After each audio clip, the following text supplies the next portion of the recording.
And some farmers are having a hard time getting a permit for something that can really help their crops. They're called high tunnels. Action News Now reporter Jafet Serrato spoke with a farmer who wants the permits to be more accessible. You just never know what you will encounter at Amelia Waldron's home.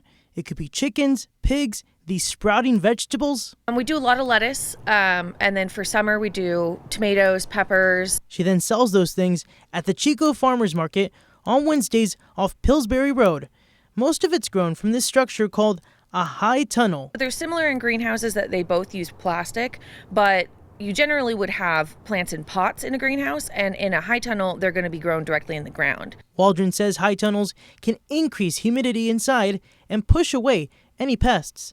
You don't need a permit for them in California unless they are larger than 120 square feet. Waldron previously had 2 high tunnels like the one here behind me at her Butte Valley farm.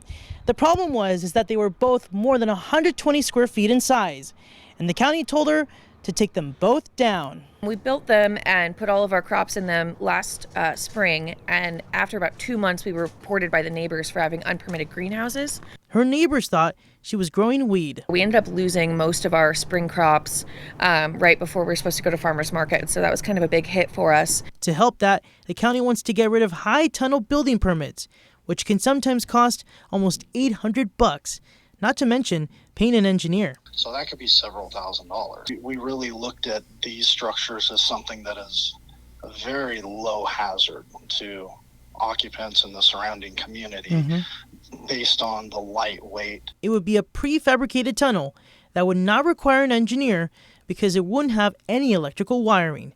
It's music to the ears of Waldron. I think most people in town didn't even know that this was a possibility, that they could get reported, that they aren't allowed to have them, but I'm sure that everyone will be really happy to now know that they can put up more. The Board of Supervisors recently voted to pave a path for the exemption of these high tunnel permits. Waldron says once it's finalized, she can apply for grants with the